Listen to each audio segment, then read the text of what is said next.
Olá, quinto ano, tudo bem? Então, hoje vamos de português, tá bom? Pegue seu livro de português, já estou com o meu aqui. Pegue seu livro de português, abra lá na página 60, que hoje nós vamos fazer um pouco de leitura e interpretação de texto. Esse texto que nós vamos ver hoje é um texto diferente, porque é um texto de teatro. E aí a gente vai aprender um pouco sobre as características desse texto, tá bom? Então vamos comigo, vamos começar a nossa leitura. Eu vou dar um tempinho aí para você começar a ler. E aí depois que você ler, você vai ler a página 60, 61 e 62. E aí daqui a pouco a gente volta para poder começar, tá bom? Para começar a ler. Bem, agora que você já sabe um pouco sobre o texto de teatro, vamos lá. Na primeira página vem dizendo assim, na página 60. Observe as imagens da peça teatral a seguir. Você já assistiu alguma peça de teatro? O que você achou? Bem, em algum momento, eu acredito que você já tenha visto alguma peça de teatro. Seja na igreja, na escola, aquelas peças que costumam ter de final de ano, de Páscoa, ou até mesmo na escola também. Ou, de repente, você já tiver até a oportunidade de ir a um teatro. Então, registre aí se você foi, o que você gostou mais na peça de teatro, tá bom? A letra B vem dizendo assim, qual a história representada nas imagens abaixo? Essas imagens que estão aqui embaixo, muito fácil, só pelo desenho vocês já vão identificar que a imagem é da história da Bela e a Fera, tá? Bem, eu acho que já deu tempo de vocês começarem a fazer essa leitura. E aí, o nosso conteúdo hoje é o tipo de texto de teatro. O que é importante a gente perceber agora na leitura desse texto que vocês estão fazendo aí? Primeiro, um texto de teatro não tem narrador, tá? Então, acontece em forma de diálogo, só que não tem um narrador, diferente do que a gente já viu na unidade anterior, que era o quê? Narrador direto e narrador indireto. No texto de teatro, não. Ele é dividido por diálogo. Segundo, o texto de teatro também se preocupa muito com as rúbricas. O que são as rúbricas para o texto de teatro? São a entonação que o personagem vai falar, a maneira que ele vai se comportar. Então, vocês vão perceber aí nesse texto que vem dizendo a forma que vai entrar, se vai entrar gritando, se entra triste, a expressão do rosto, como é que vai ficar na hora de falar. Então, isso também é importante para um texto de teatro. Outra coisa também que é muito importante para um texto de teatro é a questão do cenário, do figurino. Isso também é muito importante num texto de teatro. Como que eles vão se portar, como que vai ser a cena, tudo isso é muito importante para um texto, tá bom? Então, agora vamos começar a fazer o nosso trabalho. Agora que você... Continuando, página 61. Antes de ler o texto, identifique. Letra A, o título do texto com uma seta. Esse aí já está muito fácil, é só você fazer uma seta lá em um nome roubado. Letra B, os personagens e suas falas. Pinte cada nome de uma cor. Então, quantos personagens tem essa peça? Então, você vai identificar aí. Bem, o primeiro personagem você vai escolher uma cor que você quiser. Vou dar um exemplo aqui, vou pintar de amarelo. Investigador. Então, toda vez que aparecer investigador, você vai pintar de amarelo, tá? Lembrando que a história continua na página 62. Segundo personagem é o delegado. Vou pintar delegado de vermelho. Toda vez que aparecer delegado, você pinta de vermelho. Terceiro personagem, homem. Eu vou pintar homem de laranja. Toda vez que aparecer o personagem do homem, você vai pintar ele de laranja.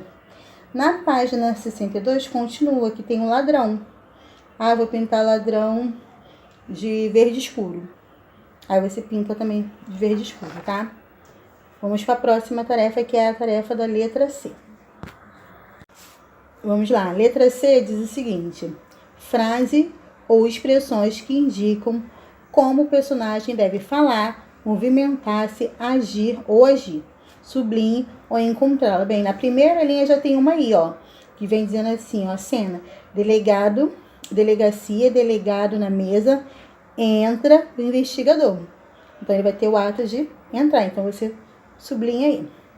Embaixo, na parte do delegado falando, vem dizendo assim, ó, o delegado manda entrar, investigador grita para fora. Grita para fora, você também vai sublinhar, tá? Depois, homem humilde entra. Onde está escrito homem, ele está dizendo que ele é humilde, que ele vai ter que entrar. Então, você também vai sublinhar. Depois, lá embaixo, onde está escrito delegado para o investigador. Ou seja, ele falou para o investigador. Também vai ter que sublinhar. Depois, na página 62, onde tem investigador, chega trazendo ladrão. Também, que ele está tendo esse ato. Embaixo, reconhecendo. Também, que é um ato de reconhecer. E embaixo também, delegado para o ladrão. Também vai sublinhar. Depois está escrito homem. Exultante, também vai sublinhar. Depois, saia, também vai sublinhar. E depois, para o ladrão, também vai sublinhar. Eu acho que vai dar para vocês poderem entender quando vocês forem fazendo a leitura, tá bom? Aí você só vai corrigir, ver se você sublinhou todas que eu tô te falando aqui, tá bom? A última dessa página vem dizendo o seguinte: palavras que indicam objetos, adereços ou locais. Circule elas, tá? Logo embaixo do título vem dizendo delegacia, delegado na mesa. Então, temos o quê? O objeto aí também que está pedindo. Então, circule, tá? Além de objeto, eles peçam que identifique também, que você circule também locais. Então, embaixo, onde está escrito... Deixa eu ver. Para facilitar vocês. 1, 2, 3, 4, 5, 6, 7... Na 7ª linha, onde está escrito homem, está escrito assim, ó. O caso, doutor, é que fui assaltado ali na esquina. Então, circula aí também esquina. E somente esses que é para circular, tá? Feito isso, vamos para a página seguinte, que é a página 63. Continuando, página 63, tá? Entendendo o texto. Que elementos indicam que o texto Nome Roubado é uma peça teatral? A descrição do ambiente da cena é uma característica. As rúbricas também são uma característica de texto de teatro, que são o movimento, o tom de voz que eles devem falar. Também indica. E as falas, a maneira que elas são escritas, as falas dos personagens, tá bom? Segundo, quais são os personagens da história? São os 4 que vocês marcaram aí, tá?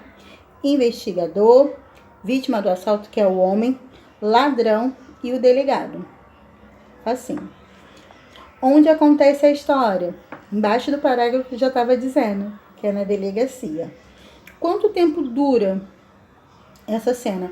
Aí essa cena vocês não tem como dizer. Dá para perceber que é uma cena curta, mas não tem como determinar qual foi o tempo de duração dessa cena, tá? Vamos para a próxima, número 5. Na questão 5, ela vem apresentando para vocês a maneira que a rúbrica, que são maneira que vai se movimentar, falar, se expressar dentro de uma peça de teatro. E aí ela vem colocando para vocês fazer uma relação, numerar, né? E aí vem falando número 1, descrição do movimento, número 2, indicação do comportamento, número 3, indicação da direção da fala, tá? E aí vem botando uma observação, que cada quadradinho pode ter mais de uma opção só, tá? Primeiro, gritar para fora é o 1 e o 3, que é descrever o movimento e indicação da direção da fala. Embaixo, para o investigador, 3, indicação da direção da fala. Embaixo, chegada, trazendo o ladrão, 1, movimento que ele vai fazer. Parar o ladrão, 3, indicação da direção da fala. Embaixo, sair, 1, movimento que vai sair. Do outro lado agora, outra coluna, humilde e entrada. Humilde, movimento, vai ser o número 1 e o número 2. Indicação da direção da fala e descrição do movimento. Depois de humilde, saindo. Número 1. Embaixo, reconhecendo. Número 2, comportamento.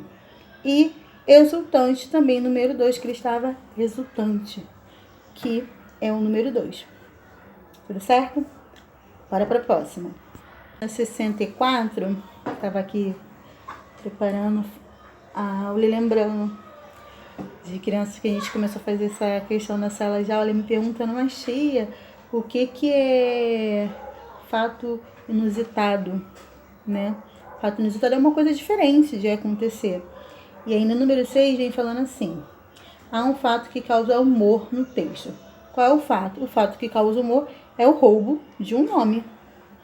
E embaixo vem dizendo assim, por que esse fato provoca humor? Porque é diferente. Quando a gente vai ouvir falar que uma pessoa roubou o nome da outra pessoa, a gente escuta que roubou o celular, roubou algum objeto, não um nome. Por isso que esse é um fato que provoca humor. Tá? A 7 vem dizendo assim, qual o desfecho da história? A história termina com um novo conflito. O ladrão devolve o nome para o homem, mas fica sem nome para ele. E aí, será que ele vai fazer o que agora, nas próximas cenas? Será que ele vai roubar outro nome? Será que ele vai procurar um nome para ele? Tá? Próxima questão, vamos lá. Na 64, estava aqui preparando, lembrando de crianças que a gente começou a fazer essa questão na sala de aula, me perguntando, mas tia, o que é fato inusitado, né? Fato inusitado é uma coisa diferente de acontecer. E aí no número 6 vem falando assim, há um fato que causa humor no texto. Qual é o fato? O fato que causa humor é o roubo de um nome. E embaixo vem dizendo assim, por que esse fato provoca humor? Porque é diferente. Quando a gente vai ouvir falar que uma pessoa roubou o nome da outra pessoa, a gente escuta que roubou o celular, roubou algum objeto, não um nome. Por isso que esse é um fato que provoca humor. Tá? A 7 vem dizendo assim, qual o desfecho da história? A história termina com um novo conflito. O ladrão devolve o nome para o homem, mas fica sem um nome para ele. E aí, será que ele vai fazer o que agora, nas próximas cenas? Será que ele vai roubar outro nome? Será que ele vai procurar um nome para ele? Tá? Próxima questão, vamos lá. Continuando, número 8, releia o trecho. Delegado, para o ladrão. Agora vamos conversar. Seu nome todo. Mão de cabrito. Perguntei o nome. Eu não tenho nome, doutor. Letra A. Por que o delegado não considerou mão de cabrito como um nome? Porque mão de cabrito é usado nesse texto de teatro para dizer o nome de uma pessoa que rouba. Está roubando alguém. Ladrão. Só que no texto é usado como isso. E ele não aceita isso, porque isso não pode ser um nome próprio da pessoa. Isso é um termo, como se fosse pra gente um apelido. Um termo para poder determinar, nomear, na verdade, aquela pessoa que tem esse ato. Como às vezes tem gente que fala, pessoa que é fofoqueira, é Fifi. Qual o seu nome? Fifi? Não pode, não é um nome próprio. Por isso que ele não aceitou.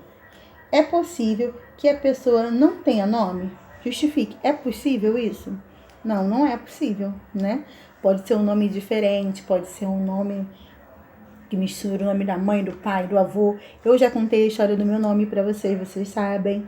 Então, não é possível, porque quando a gente nasce, é nosso direito, a gente tem o quê? Uma certidão de nascimento. E ali, nela vem o nosso nome. Pode ser o mais estranho que for, mas tem que ter um nome, tá? Letra C. Por que o nome das pessoas é tão importante? Converse com isso com o adulto antes de escrever a sua resposta. E aí, por que o nome é tão importante? Bem, o nome é importante porque ele nos identifica. Pode ter uma outra Flávia. Na verdade, pode ter várias Flávias, né? Mas é o meu nome, é a maneira que você vai me identificar. Quando perguntar qual é o nome da professora do 5º ano, professora Flávia. Não sei o nome. Como não sabe, não vai identificar? Qual o nome da sua professora no 3º ano que você ama? Professora Flávia. Por isso que é tão importante. E o nosso nome também carrega a nossa história. Seria legal agora você conversar com o seu responsável perguntando Qual é a história do seu nome? Quem escolheu o seu nome? Por que foi esse nome? Tá? Questão 10. Releia as frases. O delegado falou: roubaram seu nome? O homem respondeu: isso, seu delegado. Eu estou aqui para apresentar a queixa. O sentido da palavra em destaque é o mesmo nas duas frases? Onde ele falou seu nome e o homem respondeu seu delegado? Não, não é. Na primeira, ele está dando sentido de posse, seu nome, o nome dele que roubaram. E na segunda, ele já está falando no sentido de tratamento, seu delegado. Então, não é no mesmo sentido, tá? Embaixo vem um textozinho para vocês lerem, pega o marca-texto, marca também. Vem falando sobre, continuando falando sobre o texto de teatro, tá? A gente vai dar uma paradinha agora aqui no livro, e aí tem uma atividade para você poder fazer, tá? Que a gente vai voltar, vou aproveitar que o livro tocou nessa questão do pronome seu, que tá usando ali, e aí eu vou dar uma paradinha aqui para poder buscar com vocês, revisar o conteúdo do pronome possessivo. O que são pronomes possessivos? Vamos lembrar? Bem, pronomes possessivos são aqueles pronomes que indicam posse dentro de uma frase. Meu, minha e as outras palavras que vão indicar quando você tem posse de alguma coisa, tá? Seu, sua. Então, o que vocês têm que fazer agora? Tem uma questão lá, uma folhinha para vocês copiarem no caderno de aula sobre pronome possessivo. Que a gente vai dar uma pausa agora aqui no livro para poder voltar nessa questão, para poder fazer relembrar esse conteúdo que vocês já estudaram, tá? Então vai lá, pega essa folhinha que tá lá, passa pro caderno, faz esses exercícios pra gente poder voltar, tá? Quando você acabar de fazer essa folhinha, você vai entrar lá no site TV, tá? E vai ver a videoaula desse conteúdo do capítulo 3 que a gente está fazendo. Quando você acabar de fazer, imagina a cara de vocês vendo esses vídeos. E você, chega, pelo amor de Deus. Mas quando vocês acabarem de assistir a videoaula, aí sim, vocês vão lá no Eureka e vão fazer a atividade 3 também, tá bom? Então, tô aguardando. Voltei. Deu tempo, gente, de fazer tudo isso aí, tá? Fizeram a atividade no caderno, assistiram a videoaula 3, foram lá no Eureka e fizeram a atividade, né? Que eu vou agora lá ver. Quem já colocou as respostas lá, porque daqui eu consigo ver tudo. Quem fez, quem não fez, por que não fez, vamos fazer. E aí, a gente, para poder encerrar esse conteúdo da aula de hoje, também tem uma atividade lá para vocês poderem treinar sobre leitura e interpretação de texto. Vocês também devem pegar esse conteúdo e passar para o caderno e fazer, tá? E aí depois na próxima aula a gente vai bater um papo sobre ela. Eu também tô deixando para vocês um jogo da memória de multiplicação, que aí, se vocês tiverem interesse, seria legal que vocês também, se pudessem também, né, claro, imprimir para vocês poderem brincar em casa aí também. Aproveitar esse tempo, agora que acabou as suas atividades, que você está quase acabando, tá liberado para brincar, tá bom? Beijo, até a próxima aula, quinto ano.